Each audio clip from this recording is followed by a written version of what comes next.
की खास कार्यक्रम चुनावी थर्मामीटर में आज हमारी टीम पहुंच चुकी है मीनापुर विधानसभा क्षेत्र में। इस बार की चुनाव इस मायने में भी खास होगा कि कोरोना काल में यह पहला बिहार विधानसभा चुनाव होने जा रही है। मिलेनियम ईयर यानी कि 2020 में 18 वर्ष पूर्ण कर लेने वाले ऐसे बहुत सारे युवा होंगे जो इस बिहार विधानसभा में अपना भाग लेने वाले हैं। इस यहाँ की महिलाएं भी पिछले बिहार विधानसभा चुनाव में बहुत ही बढ़ चढ़ कर हिस्सा ली थी। इस बार भी सारी महिलाएं बहुत ही बढ़ चढ़ कर हिस्सा लेने वाली हैं।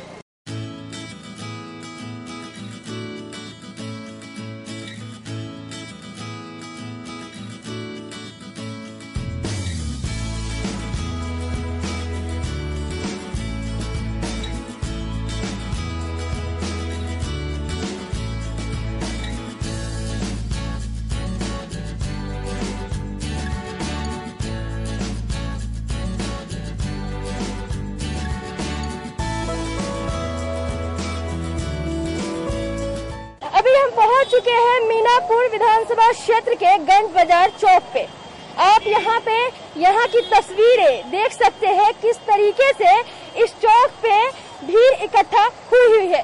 चुनावी सरगर्मी अब बहुत ही तेजी से आगे बढ़ती नजर आ रही है। अब यहाँ पे हम बात करेंगे यहाँ के कुछ स्थानीय लोगों से जिनसे हम जानेंगे कि चुनाव पे आखिर उनकी क्या उम्मीदें हैं, चुनाव को लेकर वे लोग क्या सोचते हैं। आइए हम बढ़ते हैं यहाँ के स्थानीय लोगों की तरफ और जानते हैं कि यहाँ की मूल समस्याएं क्या है, वे अपने प्रत्याशी से किस तरीके की उम्मीद लगाते हैं, वे क्या चाहते हैं, उनकी उम्मीदें क्या है। इस मीनापुर विधानसभा क्षेत्र में क्या प्रत्याशियों से आप क्या उम्मीदें लगाते हैं? हम लोग तो अभी जता रहे हैं कि जैसे तेजस्वी यादव नया चेहरा है और बोले हैं कि कम से कम 10 लाख साल में हम 10 लाख जो है नौजवान को नौकरी देंगे। इससे हम लोग उत्साहित है कि हम लोग एक बार वोट उनको करें। सर, पिछले जो प्रत्याशी थे जो आरजेडी से जीते हैं मनोज यादव जी, उन्होंने क्या आपकी सारी समस्याओं का हल किया है? जब तक वो सरकार में जो राजद और जदयू एक साथ था तब तक वो बोले थे कि हम विकास करेंगे और विकास के लिए बहुत तत्पर थे, लेकिन दोनों का गठबंधन टूट गया।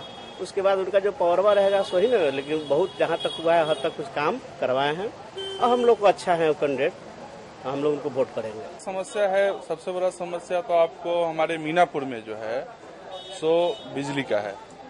बिजली का बहुत समस्या है और बिजली की वजह से ही हमारे यहाँ का भविष्य डिपेंड करता है। बिजली नहीं होगी तो फिर कल का खाना भी नहीं ढंग से चल पाता है। उसके बाद आपको बच्चे लोग हैं, उनको पढ़ने के लिए बिजली की आवश्यकता है, तो बिजली का बहुत बड़ा प्रॉब्लम है। दूसरा, यहाँ का शिक्षा व्यवस्था भी बहुत अच्छा नहीं है, जिस कारण से आगे लोग विकास नहीं कर पा रहा है।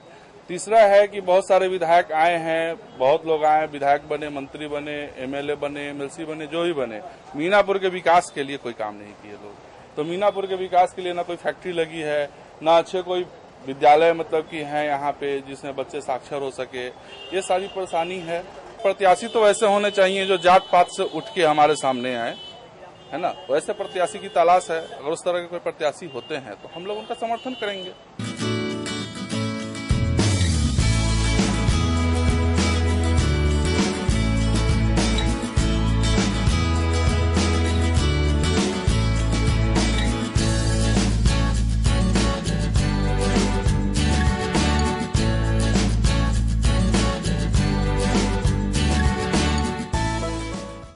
हमारी टीम पहुंच चुकी है मीनापुर के चांदपन्ना पंचायत में। यहाँ पे इकट्ठे कुछ स्थानीय लोगों से हम जानना चाहेंगे कि बिहार विधानसभा चुनाव को लेकर उनकी क्या राय है, वे क्या सोचते हैं, अपने प्रत्याशियों से क्या उम्मीद लगा के बैठे हैं। आइए इनसे बात करते हैं। सर, बिहार विधानसभा चुनाव होने वाला है, उस पर आपका क्या राय है? विधानसभा चुनाव तो होने वाला है, सब लोग कैंडिडेट अपने अपने तैयारी में लगे हुए हैं। हमको लगता है इस बार नीतीश कुमार को मुख्यमंत्री बनाने लायक नहीं है। तो सर, आप जब नीतीश कुमार को मुख्यमंत्री बनाने लायक नहीं है तो किस चेहरे को आप मुख्यमंत्री के पद पर देखना पसंद करेंगे? नीतीश कुमार छोड़ के कोई भी चलेगा। तो सर, कोई भी आप एक मन में कुछ बनाए होंगे? अब नीतीश कुमार छोड़ के जो मुख्यमंत्री के कैंडिडेट होंगे उनको हम लोग मानेंगे, नीतीश कुमार को नहीं मानेंगे। नीतीश कुमार का काम हम लोगों को पसंद नहीं है। वो बोलते हैं कि हत्या होगा तो अब नौकरी देंगे। बताइए, हम लोग बेरोजगार बैठे हुए पढ़ लिख के, कोई काम धंधा है नहीं करने के लिए बिहार में। अभी बोला है कोरोना में सब लोग आया फिर जा रहा है, जो एक्चुअली है यहाँ पे गांव का जो समस्या है। रोजगार की यहाँ बहुत प्रॉब्लम है। माने साधने नहीं है यहाँ, रोजगार का कोई सिस्टम ही नहीं है। देख रहे हैं सब लोग बेरोजगार बैठा हुआ है यहाँ। अब वो कहते हैं कि दलित के हत्या होगा तब नौकरी देंगे, अब बाकी लोग उनके इस निर्णय से आप लोग काफी नाराज लगते हैं। वो मतलब सबसे मेन मुद्दा यही है। नीतीश कुमार मुख्यमंत्री है, मुख्यमंत्री को कम से कम ऐसा बात नहीं बोलना चाहिए कि हत्या होगा तो नौकरी देंगे। उनको कहना चाहिए कि पढ़िए लिखिए, मैट्रिको पास कीजिए, हम नौकरी देंगे। ये बात बोलना चाहिए कि लोग में जागरूकता होता, पढ़ने का इच्छा रखता। अब बताइए क्रिमिनल बनेगा आदमी, मर्डर करेगा तब नौकरी मिलेगा। हत्या हो जाएगा, घर में 3 भाई रहेगा, एगो के गोली मार देगा, दूगो में फिर विवाद होगा, दूगो में फिर गोली मारेगा। तो ये बात माने नीतीश कुमार के बोलने लायक था ही नहीं। अगर बोले हैं तो हम लोग उनको मुख्यमंत्री नहीं मानते हैं। जानेंगे आगे भी कुछ लोग हैं हमारे साथ जुड़े हुए हैं, उनसे भी जानेंगे कि उनकी क्या राय है और क्या वे सोचते हैं आने वाले विधानसभा चुनाव के बारे में। सर आपकी क्या राय है इस पर? यही राय है हम लोग के भी, जो समाज में जो अच्छा करेगा वही ना जो होगा सो होगा। किसको देखते हैं सर अच्छे के रूप में? अभी तो हम लोग नीतीश कुमार के थे, बाकी अब जो जैसा बदलेगा तो समाज में तैसा बदलेगा। सर पिछले बार जो आप लोगों ने वोट दिया था बिहार चुनाव में और जो आपके प्रत्याशी जीते थे, तो क्या उन्होंने काम किया है? अभी तो काम कोनो काम तो कुछ बुझेबे नहीं किया है 5 साल में। जो कौन क्या किया है न किया है, हम लोग के तो कोई काम ही नहीं बुझाया है 5 साल में। उनके काम से मतलब आप नाराज है, आप खुश नहीं है उनके? हाँ, उनके काम से नाराज है। 5 साल में मतलब कुछ बुझेबे नहीं कर रहा है। हमारे साथ जुड़े हैं अभी कुछ युवाओं भी हमारे साथ जुड़े हुए हैं, उनसे भी हम पूछेंगे और जानना चाहेंगे कि उनका क्या विचार है बिहार विधानसभा चुनाव को लेकर। सर आप यहाँ के युवा है, आपकी क्या राय है? हम लोगों को तो राय है कि बीजेपी से अजय कुमार आए, उनको हम लोग मदद करेंगे। क्या प्रत्याशी से आप क्या क्या उम्मीदें करते हैं? उम्मीद तो बहुत किए हुए हैं, वो बनेंगे उसको बाद ना उम्मीद पूरा करेंगे। उम्मीद तो बनने के बाद ही पूरा किया। आप सर क्या उम्मीदें लगाए हुए कि उनके जीतने के बाद आपको देंगे? बेरोजगारी देंगे, उसके बाद पुलिया बनवाएंगे, सब बोले हुए हैं, करेंगे। सर आपकी क्या राय है? सर वो जो बोले हैं तो वही बोले हैं कि वोट तो टिकट से आएंगे तो अजय कुमार की ही मदद करेंगे। सर बेरोजगारी पे क्या कहना है सर आपका? बेरोजगारी का रोजगार देंगे, वो पुलिया उलिया बनवाएंगे। अपना जो बहादुरपुर पुल है वो सबसे ज्यादा जरूरी है, पुल बनना। समस्याएं क्या है, मूलभूत समस्याएं क्या है इस क्षेत्र की? जी, इस क्षेत्र की मूलभूत समस्याएं क्या है? बाद में हम लोग परेशान है, लोग कोरोना में परेशान है। उसके बाद 6-6 हजार जो गरीब लोग को हुआ कि वो आएगा अभी तक भी नहीं मिला, अभी तक नहीं मिला। तबाह है कि जे भी खेती है बाढ़ चल गया हो, वर्षा से अभी भी जे बाढ़ से के बाद हम सब वर्षा से काम कैली है खेती, वो भी दह गया वर्षा से। 3 दिन के बाद हम लोग डूब गए। इतना 6,000 रुपया मिलेगा, कोनो कै % के मिलेगा। बाढ़ हम लोगों का मेन समस्या है यहाँ का, सबसे ज्यादा बाढ़ से हम लोग तबाह हैं। कोई भी फसल लगाइए वो नहीं हो पाता है। सरकार 6,000 भेजलक है, वो हमरा सबके 6,000 न मिलल। तो देखा आप लोगों ने यहाँ के स्थानीय लोगों की समस्याएं क्या है, उनकी क्या राय है बिहार विधानसभा चुनाव को लेकर, वे क्या सोचते हैं।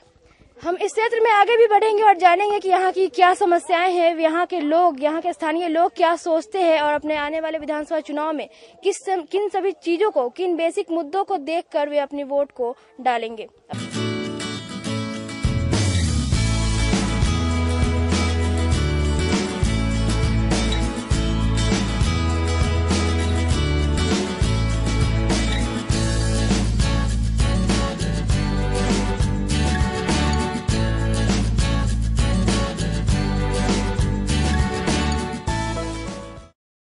चलते चलते हमारी टीम पहुंच चुकी है चांदपन्ना पंचायत के बांध पर। यहाँ पे मौजूद है हमारे साथ कुछ स्थानीय, उनसे जानना चाहेंगे कि आखिर वे विधानसभा चुनाव 2020 को लेकर क्या कुछ सोचते हैं, उनकी क्या राय है, पिछले प्रत्याशियों से उन्हें किन सभी चीजों की लाभ मिली है और किन सभी चीजों से लाभ नहीं मिला है। आइए जानते हैं उनसे। चुनाव में पिछले बार जो आपने वोट दिया, तो क्या आपकी उम्मीदों पे खड़े हो सके? नहीं, वो अपने मर्जी को जो कुछ भी किया अपने मर्जी को किया। आप लोगों की समस्याओं को हल करने में वे विफल साबित हुए जी। आपका इन सभी चीजों पे क्या कहना है? क्या कहे, कुछ करबे नहीं किया तो कहे क्या। इस बार जो आप मतलब प्रत्याशी को वोट देंगे तो क्या कुछ सोच कर वोट देंगे? सोचकर तो ही देंगे।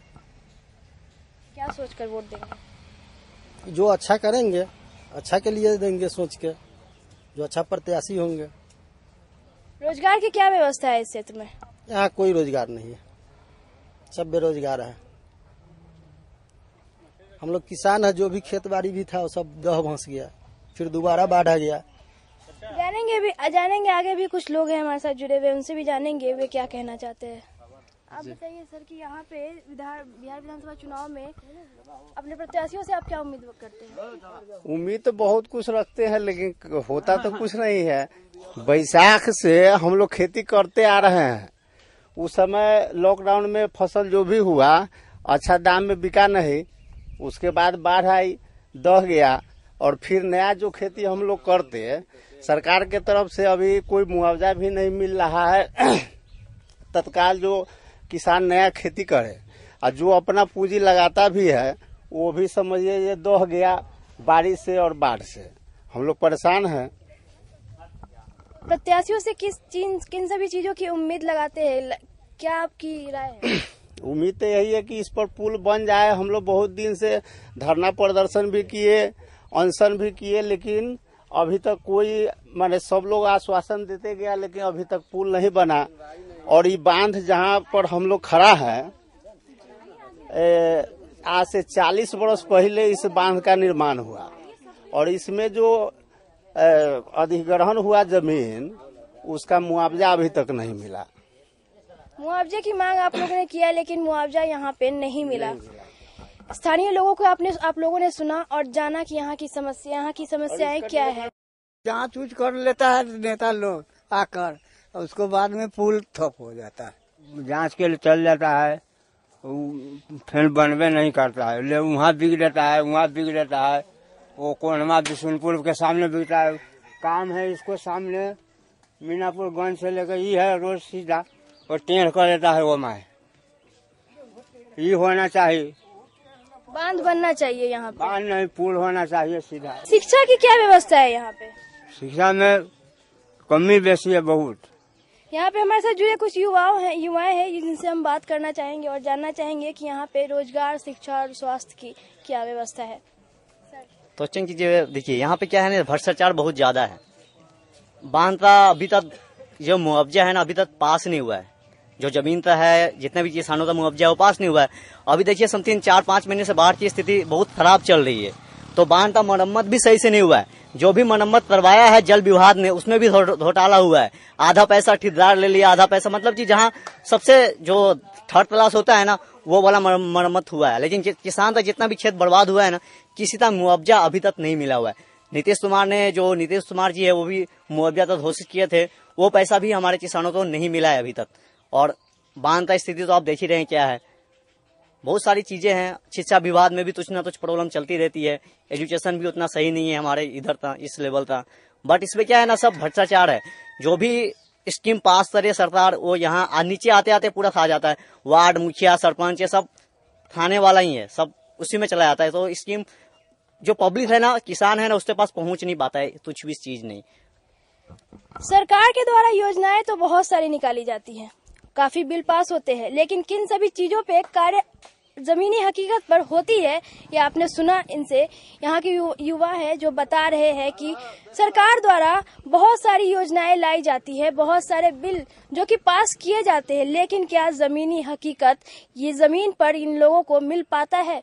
क्या यहाँ के लोगों को यहाँ के जमीनी हकीकत से ये रूबरू हो पाते हैं? क्या उन सभी योजनाओं से ये जमीनी तौर पर वो रूबरू हो पाते हैं? क्या उन्हें ये सभी चीजें मिल पाती है? नहीं, ये सभी चीजें उन्हें नहीं मिल पाती है।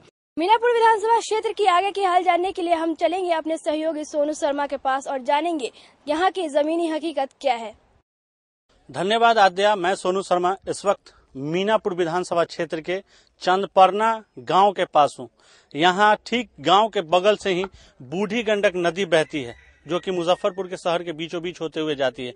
हर साल विधानसभा चुनाव में यहाँ की एक पुल मुद्दा रहती है। लोगों की नाराजगी रहती है कि कई सरकार बने, कई सरकारें आई, कई सरकारें गई, लेकिन आज तक इस पुल का कुछ नहीं हुआ। हम दिखाना चाहेंगे, हम अपने सहयोगियों को कहेंगे कि जरा उस तस्वीर को दिखाइए कि ये चांदपरना और बहादुरपुर के बीचों बीच ये कांटी प्रखंड मुख्यालय से ये जोड़ती है। हर साल विधानसभा चुनाव हो या लोकसभा चुनाव हो, यहाँ की पुल जो है वो अहम मुद्दा रखती है। लेकिन आज तक अभी तक उस पुल का निर्माण नहीं हुआ, उस पुल में हाथ नहीं लगा। जैसा जनता का कहना है कि हर साल नेताओं के द्वारा वादे किए जाते हैं कि इस बार आपका चांदपरना और बहादुरपुर के बीच जो पुल है वो निर्माण हो जाएगा, लेकिन आज तक उस पुल का निर्माण नहीं हुआ, जिसके कारण यहाँ के जो जनता है वो नाराज भी है। हमारे साथ यहाँ ग्रामीण है, इनका नाम जैनेंद्र जी है। जैनेंद्र जी, विधानसभा तो हर 5 साल पे होते हैं, यहाँ का मूल जो मुद्दा है वो क्या है?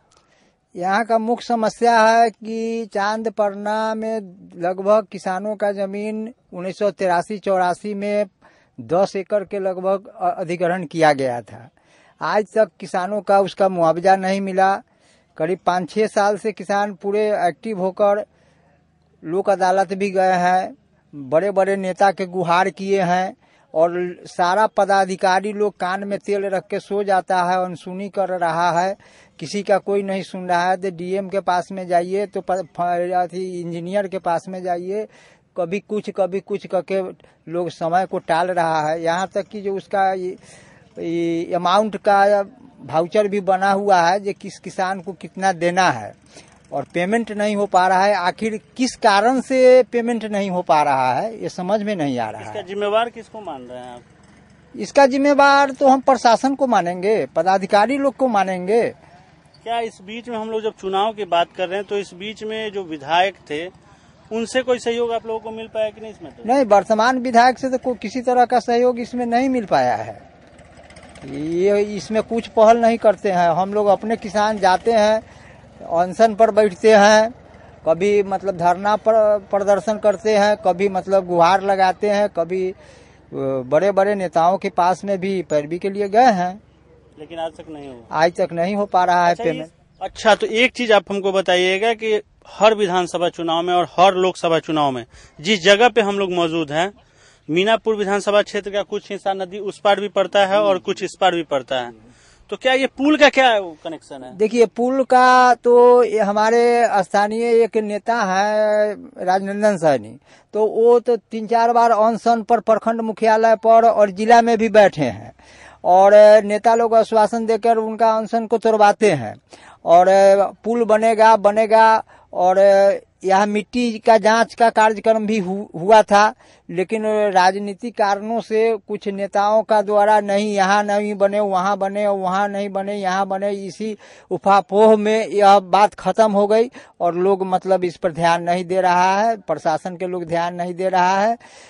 हमारे मीनापुर प्रखंड का 4 पंचायत जैसे पिपराहा, पानापुर, जामिन मठिया, बाड़ा भर्ती पंचायत उस पार में पड़ता है पश्चिमी भाग में, और पूर्वी भाग में इधर करीब 31 पंचायत है, यानी कि 35 पंचायत इस प्रखंड में है।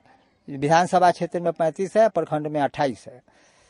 इस पे नेताओं का क्या वर्जन रहता है? चूंकि बिहार में अगर राजनीति की बात करें तो 15 साल सुशासन की सरकार नीतीश ने भी राज किया है और 15 साल लालू यादव ने राज किया है, तो क्या उन नेताओं के यहाँ पे? देखिए, नीतीश बाबू का जहाँ सवाल है, नीतीश कुमार तो ये बहुत अच्छे लोग हैं, वो तो विकास के कार्य बहुत कैसा किए हैं, हर विभाग में कुछ न कुछ काम किए हैं, लेकिन उनका कर्मचारी लोग काम में थोड़ा सा मतलब दखलंदाजी करके थोड़ा डिले करते हैं, लेकिन वो तो विकास चाहते हैं, वो तो काम योजना दिए हैं, वो तो लाभ दिए हैं। और आज तक ले तो विकास पुरुष के नाम से कहा जाए तो कोई भी सामाजिक मुख्यमंत्री हमारे जानकारी में जितने हुए हैं तो सामाजिक भले इनसे अच्छा हो, लेकिन विकास के मामला में इनसे अच्छा कोई नहीं हुआ है, इनसे ज्यादा विकास कोई नहीं किया है। अच्छा, तो इस बार क्या मुद्दा रहेगा विधानसभा मीनापुर सीट का? विकास का मुद्दा रहेगा। जैसे विकास का सड़क का कार्यक्रम हुआ है और नीतीश जी वादा किए थे कि हम मतलब घर घर तक 2019 तक बिजली पहुंचाएंगे, तो उन्होंने घर तक नहीं अब तक खेतों तक पहुंचा दिया है। सड़क का भी स्थिति ठीक है, विद्यालय में पोशाक योजना, राशन में भी इस साल आपको आपदा प्रबंधन के तरफ से जो फ्री अनाज मिल रहा है, कोटा भी मिल रहा है। चूंकि एक चीज बताइएगा, 15 साल तो नीतीश सरकार ने राज किया ही, मीनापुर विधानसभा क्षेत्र का इतिहास क्या रहा है, ये बताइए। देखिए, यहाँ तो क्रांतिकारियों का इतिहास है। यहाँ तो जुब्बा सहनी की धरती है। कोई भी मुद्दा आता है तो यहाँ शेर की तरह सोता हुआ लोग जनता रहता है, लेकिन जब विकट स्थिति जब आता है, भयंकर स्थिति आता है, तो शेर की तरह दहाड़ता है मीनापुर की जनता। तो वो कुछ भी कर सकता है, किसी को नहीं बकस सकता है, कोई भी नेता रहे। मीनापुर विधानसभा क्षेत्र नक्सल प्रभावित क्षेत्र माना जाता है, तो क्या स्थिति अभी? नहीं, नक्सल प्रभावित क्षेत्र उत्तरी क्षेत्र का भाग तो था, लेकिन अभी तो बहुत सुधार है। जी, नक्सली में बहुत सुधार आया है। चलिए, तो साफ तौर पे आप देख सकते हैं कि यहाँ की जो लोगों का रुझान है, इस बार भी पुल ही रहेगी। पुल के अलावे जो और स्वास्थ्य, सड़क और सुरक्षा जो है वो तो रहेगी, लेकिन इस बार पुल विधानसभा चुनाव में अहम मुद्दा रहेगी। मुजफ्फरपुर जिले में मीनापुर विधानसभा क्षेत्र जो है वो एक अहम सीट है, जो कि 2015 के चुनाव में विधायक मुन्ना यादव ने अजय कुमार को पराजित करके जीत दर्ज की थी। और उससे पहले की अगर बात करें, वर्ष 2010 में दिनेश प्रसाद ने मुन्ना यादव को पराजित करके विधानसभा क्षेत्र से जीत की थी। तो हर विधानसभा क्षेत्र में मीनापुर विधानसभा सीट जो है वो शिक्षा की बात कर ले, तब रोजगार की बात कर ले, तब स्वास्थ्य की बात कर ले, तब या सड़क की बात कर ले, इन सब के बावजूद यहाँ का जो बहादुरपुर और ये चंदपरना गांव है, वहाँ उस बीच में कांटी प्रखंड मुख्यालय से जोड़ने वाली पुल अहम मानी जाती है। इस बार भी चुनाव पे सब लोगों का नजर है, हर एक उम्मीदवार का नजर है, लेकिन पब्लिक का डिमांड पुल है। जो उम्मीदवार पुल लेकर आएंगे, इस बार जनता जो है उन्हीं को लाएगी। मुजफ्फरपुर जिला के ये मीनापुर विधानसभा क्षेत्र में एनडीए और महागठबंधन के बीच लड़ाई होनी तय मानी जा रही है, और इन्हीं दोनों में से कोई कैंडिडेट जीतकर विधानसभा जीतेंगे। तो अब देखना यह होगा कि पार्टी किन किन उम्मीदवारों को मीनापुर सीट से लेकर आती है। मैं अपने सहयोगी विजय के साथ सोनू शर्मा, सिटी न्यूज, मुजफ्फरपुर। मुजफ्फरपुर जिले में बाढ़ ने एक बार फिर से दस्तक दे दी है। अभी हम मौजूद है मीनापुर विधानसभा क्षेत्र में। हमारे पीछे आप देख सकते हैं, यह कोई नदी नहीं, ये एक बहुत ही एक सही से चले जाने वाले एक सड़क था, और यहाँ इसके पीछे एक खेत थी, जो कि जहाँ पे किसान अपनी जीविका चलाते थे इस खेत में खेती करके। लेकिन बाढ़ के दस्तक देने के बाद जिस तरीके से पानी यहाँ पे आया, बाढ़ के पानी यहाँ पे आया है और सभी खेतों को अपने बाढ़ के चपेट में ले लिया है, और इस सड़क को भी जाने लायक, किसी को चलने लायक नहीं छोड़ा गया है। उसी तरीके से आप देख सकते हैं किस तरीके से ये बाढ़ का पानी यहाँ के किसानों के जीविका को बंद कर दिया गया है। और वहाँ हमारे हम अपने सहयोगी कैमरामैन से कहेंगे कि आप वहाँ पे दिखाइए कि वहाँ जिस तरीके से लोगों का पहले घर था, लेकिन बाढ़ का पानी आने की वजह से लोग वहाँ पे अब अपना गृहस्थी नहीं बसा सकते हैं। अब वहाँ रहना उनके लिए एक असंभव सा है। क्योंकि वहाँ पे बाढ़ का पानी अब आ चुका है, अब वहाँ पे लोग नहीं रह सकते हैं। आप यहाँ पे हमारे साथ मौजूद है, कुछ महिलाएं भी है, कुछ पुरुष भी है, हर वर्ग के लोग यहाँ पे मौजूद है, बच्चे भी है, सभी है। हम इनसे बात करेंगे और जानेंगे यहाँ के स्थानीय लोगों से कि यहाँ की मूल समस्याएं आखिर है क्या। आप बताइएगा यहाँ की मूल समस्याएं क्या है जिन सभी से आप जूझ रहे हैं। अभी है तो हम लोग खेती किए थे, एक बार धान का खेती किए थे जो पूरे दहा गया, फिर बाढ़ कम गया तो फिर दूसरा बार धान किए थे वो भी दहा गया है। हम लोगों को तो ना साग सब्जी हो रहा है ना कुछ भी हो रहा है। अभी आमदनी का स्रोत भी खत्म हो चुका है, बहुत परेशानी, यही सब परेशानी है हम लोगों को। जीविका चलाने में बहुत परेशानी हो रही होगी आप जी। बाढ़ को लेकर खासकर यहाँ की क्या स्थिति है? बाढ़ से मीनापुर क्षेत्र अक्सर बाढ़ से ही घिर जाती है, तो इसको लेकर बाढ़ को लेकर यहाँ की स्थिति क्या है? बहुत स्थिति गड़बड़ायल है, बहुत अति गड़बड़ है यहाँ के बाहर अति से दहाड़ से। देख रहे हैं कि बाढ़ आ रहा है तो फिर हम लोग को घर छोड़कर इधर में माल जाल के सब मवेशी सबको लेकर यहाँ रहना पड़ रहा है। जब बाढ़ आता है तो वहाँ से चले आना पड़ता है। धान सब भी डूब गए, अब कोनो हारा है कामो धंधा न लगे जे आदमी कमाऊ का खाऊ मजदूर आदमी के। यहाँ के हम छोटे छोटे बच्चों से एक बार बात करेंगे और पूछेंगे कि आखिर वे स्कूल जाते हैं, शिक्षा की क्या व्यवस्था है यहाँ पे। स्कूल जाते हो बाबू? नहीं, स्कूल नहीं जाते हो, क्यों? पानी है वहाँ पर, पानी है। पानी की वजह से स्कूल नहीं जा पा रहे हो। सुन रहे हैं, आप सुन सकते हैं कि इस तरीके से इस बाढ़ की चपेट में एक विद्यालय भी आ चुका है और बच्चे अपने शिक्षा व्यवस्था को किस तरीके से वहां पे ठप कर चुके हैं। हम बात करेंगे यहाँ के स्थानीय पुरुष से और जानेंगे यहाँ पे क्या है मूलभूत समस्याएं। क्या समस्या क्या है सर यहाँ की? यहाँ का समस्या अभी बहुत शिक्षा में सुधार नहीं है, बहुत खराब समस्या चल रहा है, बाढ़ ग्रस्त हो गया है और सरकार अनुदान भी दिया है 6-6 हजार रुपया कुछ लोग मिला है आप लोगों को? और को मिला है और वंचित है लोगों अभी बहुत सारे लोग वंचित है बहुत सारे लोग और दिया गया सीओ साहब कहते हैं मिलेगा लेकिन अभी मिल नहीं पा रहा है।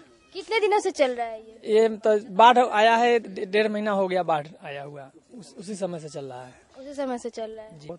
बहुत धान उनका अभी बैगन रोपे हुआ था सारा दह गया फिर इसलिए पैसा कौड़ी है नहीं। पिछले बार विधानसभा चुनाव में आप लोगों ने वोट दिया होगा, प्रत्याशी से क्या उम्मीदें थी? उम्मीदें थी कि बहुत सड़क बनवाने की और काम करने की, लेकिन वैसा काम किया नहीं। जीतने के बाद विधायक जी कितने बार गांव में अपना भ्रमण किए? एक बार भी नहीं आए गांव में। अभी आते हैं वोट डालने के लिए, बस सिर्फ नीतीश कुमार काम कर रही है, उसी को हम लोग नाम लेते हैं। रुझान नीतीश कुमार की तरफ की है। जी, नीतीश कुमार को हम लोग वोट देंगे और उन्हीं को जिताएंगे। आम दिन तो आम दिन, अभी बाढ़ के समय जब बाढ़ आया और उसके बावजूद भी क्या विधायक जो यहाँ के जनप्रतिनिधि जो विजय हुए हैं, विजय प्राप्त किए हैं, क्या उसके बाद इस बाढ़ आने के बाद इस जगह पे इस क्षेत्र में अपना दौरा किए हैं या नहीं किए हैं? इन सभी चीजों को हम जानेंगे यहाँ के लोगों से। सर, क्या यहाँ पे विधायक जी तो अभी एको बार यहाँ पर नहीं पहुँचे हैं, आना कुछ काम किए हैं।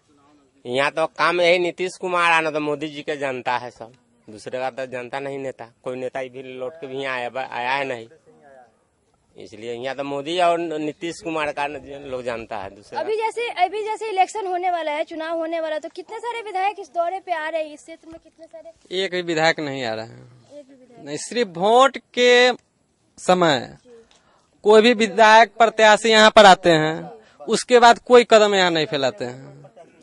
यहाँ यही बात है। यहाँ बाढ़ देख रहे हैं, इससे कोई उनका रुझान नहीं है।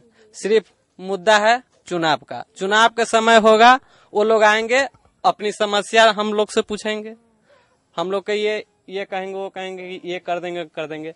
यहाँ हम लोग का यातायात इतना दुर्गत है कि जाने के लिए उधर देख रहे हैं पानी है, वहाँ की बच्चा, वहाँ की कोई यहाँ इधर नहीं आता है, सिर्फ नाव पर ही अर्थव्यवस्था है। अनुदान राशि मिल पा रहा है आप लोगों को? कभी कभी, पूरा कंप्लीट नहीं। रोजगार की क्या व्यवस्था है? रोजगार का कुछ नहीं है, हम लोग का जो देख रहे हैं रोजगार यही था। स्वास्थ्य व्यवस्था क्या है यहाँ की? स्वास्थ्य व्यवस्था में भी गड़बड़ी है, कुछ व्यवस्था नहीं है यहाँ पे।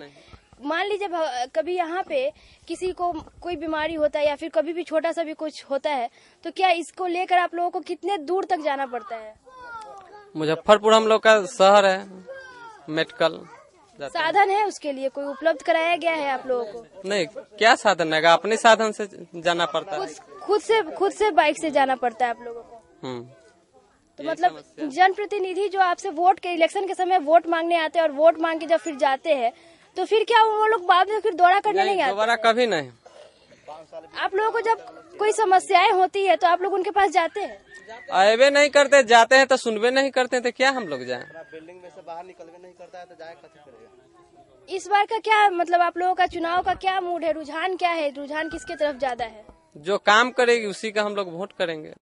सुन सकते हैं आप लोग यहाँ के स्थानीय लोगों से, महिला हो या पुरुष हो या बच्चे हो, हर वर्ग के लोग यहाँ पे इस बाढ़ के चपेट में आ चुके हैं। बच्चे शिक्षा को लेकर अपने शिक्षा व्यवस्था ठप कर चुके हैं। महिलाएं हैं, उन्हें ना कोई राशि मिल रही है ना कुछ मिल रहा है। पुरुष है, वे अपने किसान अपने खेती बाड़ी को लेकर कितने परेशान हैं। हर तरफ से परेशानी इन लोगों को घेरी हुई है और ये अपने परेशानी से निकलने के लिए बहुत ही ज्यादा इन लोगों को तवज्जो करना पड़ रहा है। नमस्कार, सिटी न्यूज के खास कार्यक्रम चुनावी थर्मामीटर में आज हमारी टीम मीनापुर विधानसभा क्षेत्र के मीनापुर चौक पे पहुंच चुकी है। और जैसा कि आपको पता है कि चुनाव आयोग ने तारीखों का ऐलान कर दिया है। 3 चरणों में चुनाव होने वाले हैं और 10 तारीख को नतीजा आ जाएगी।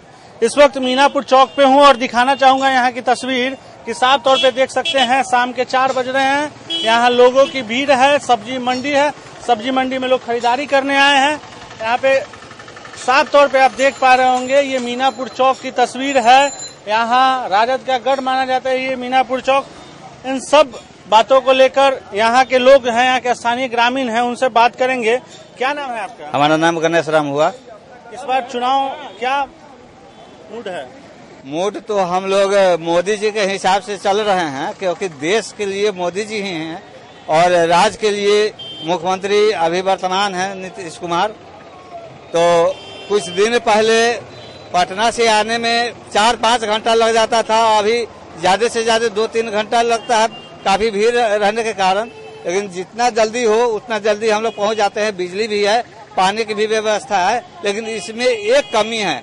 जहां तक कि शिक्षा संबंधी बातचीत हो रही है, ऑनलाइन संबंधी। अब इंटर में नाम लिखाना है तो जिन लोगों के पास पैसा है तो पटना, दिल्ली, जहां भी उनको पढ़ाने का इच्छा हो वहां ऑनलाइन के माध्यम से पढ़ा सकते हैं। लेकिन जिन लोगों के पास पैसा नहीं है उनको ऑनलाइन के माध्यम से नामांकन किया जाता है। कहीं मुजफ्फरपुर पड़ गया, दरभंगा पड़ गया, तो गरीब जो व्यक्ति हैं उनका लड़का बच्चा तो नहीं पढ़ पाएगा। इसलिए हम लोग को शिक्षा संबंधी बातों से कुछ परेशानी है। मतलब आपके नजरिए से सब कुछ ठीक है, शिक्षा व्यवस्था में थोड़ी बहुत कमी है, हाँ, जिसको पूरा करने की जरूरत है। हाँ, बस। किसको लेके आ रहे हैं इस बार? हम तो नीतीश जी को वोट देने के लिए तैयार हैं इस बार। बिल्कुल, तो देख सकते हैं कि ये नीतीश जी को लेके आने की बात कर रहे हैं। क्या समस्या क्या है यहाँ के, मूलभूत समस्या क्या है? हम लोग नीतीश जी के पक्ष में है। नीतीश जी ही क्यों? नीतीश जी ही क्यों? ये हर चीज पूर्ति कर रहे हैं। इस बार क्या मूड है, किस तरीके से मतदान करेंगे आप? ये बात तो अभी हम नहीं बता सकते। अच्छा, किस तरीके का उम्मीदवार लाना है? किस तरीके का उम्मीदवार लाना है? तो अब तो उम्मीदवार तो यही है कि यहाँ तो लालटेने के है, ये है उम्मीदवार, तो लालटेन के उम्मीदवार है।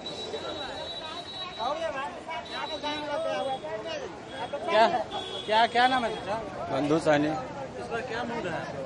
तो जब वोट का हम लोग तो मोदी के जानते हैं। किस तरह के उम्मीदवार चाह रहे हैं? क्या जो काम बच गया, अधूरा रह गया, क्या वो अधूरा हो, जो कुछ भी हो, बाकी हम लोग माने जानते हैं। माने जो मोदी का माने आवेगा आदमी, उसी का हम लोग माने समर्थन करेंगे। क्या व्यवस्था में क्या कुछ कमियां नजर आ रही है आप लोगों को? व्यवस्था में कमी तो हम कुछ नहीं देख रहे, जाना है सब कुछ ठीक है। ठीक है।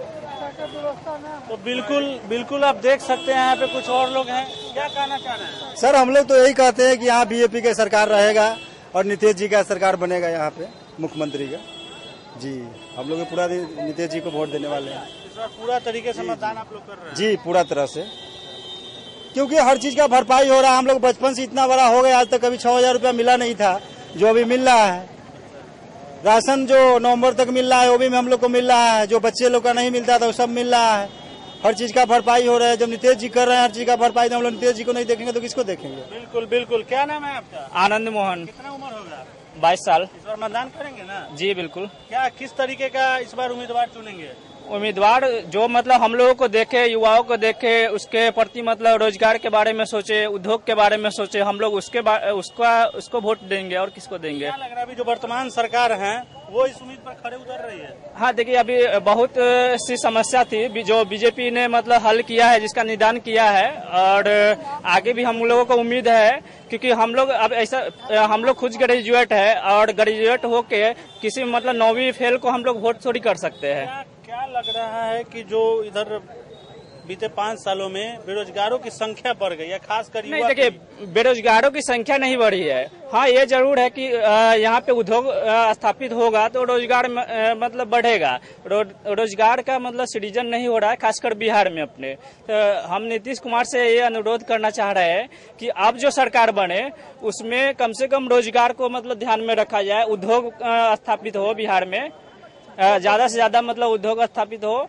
और जो रोजगार का तो ये भी है कि जनसंख्या नियंत्रण होगा तो रोजगार बढ़ेगा ही। वो नहीं, नीतीश को हमने लाया, वही नीतीश है, वही लालू है, वही रामविलास पासवान है, वही शरद यादव है, सब एक साथ था।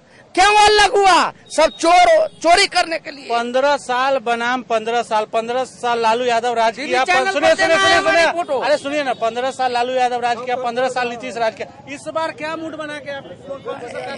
इस बार यही है कि ओरिजिनल दारू को चालू करे या डुप्लीकेट को बंद करे। यही आपका मुद्दा है? न, मुद्दा ये नहीं है। धोबी के ऊपर धोबी बसाना है और लालू जी को जेल से निकालना है। यही हमारा मुद्दा है। चलिए तो इनको धोबी के ऊपर धोबी बसाना क्या हम कुछ नहीं, हम क्या कहे सर, ये लोग सब पूछे हम लोग देख, हम लोग तक जो अच्छा काम करेगा उसको नया चेहरा होना चाहिए, नया कोई पार्टी नया तैयार है, पुराना सबको बात दे, पुराना तो सबको देख लिए, जो सबको वही हाल है, सब चोरे हैं। वर्तमान में मुन्ना यादव यहाँ के 5 साल विधायक रहे हैं, क्या उन्होंने किया? वो हम लोग के लिए कुछ भी नहीं हुआ, न कुछ जानते भी नहीं है। लेकिन कुछ लोगों का कहना है कि बहुत, कहने का मतलब है जो अभी ऐसा आदमी आना चाहिए जो पुराना है सबको बात दे, कोई नया पार्टी नया आदमी तैयार होना चाहिए, तभी बढ़िया, बस चेंज होना चाहिए। ये सभी लोगों का अपना अपना मतदान है, तो चुनाव आयोग में भी बिगुल फूंक चुका है। 3 चरणों में बिहार में चुनाव होने हैं और 10 तारीख को इसका नतीजा भी आ जाएगी। तो सिटी न्यूज आप लोगों से अपील करती है कि बढ़ चढ़कर मतदान करें। मैं अपने सहयोगी विजय के साथ सोनू शर्मा, सिटी न्यूज मुजफ्फरपुर।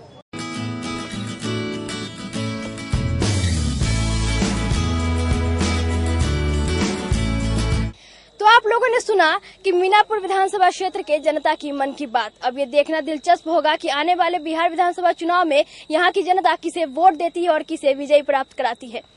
हमारे सिटी न्यूज की खास पेशकश चुनावी थर्मामीटर में आज के लिए बस इतना ही। मेरे सहयोगी अर्पिता परमार, सोनू शर्मा और कैमरामैन विजय कुमार के साथ मैं अध्या सिन्हा, सिटी न्यूज मुजफ्फरपुर।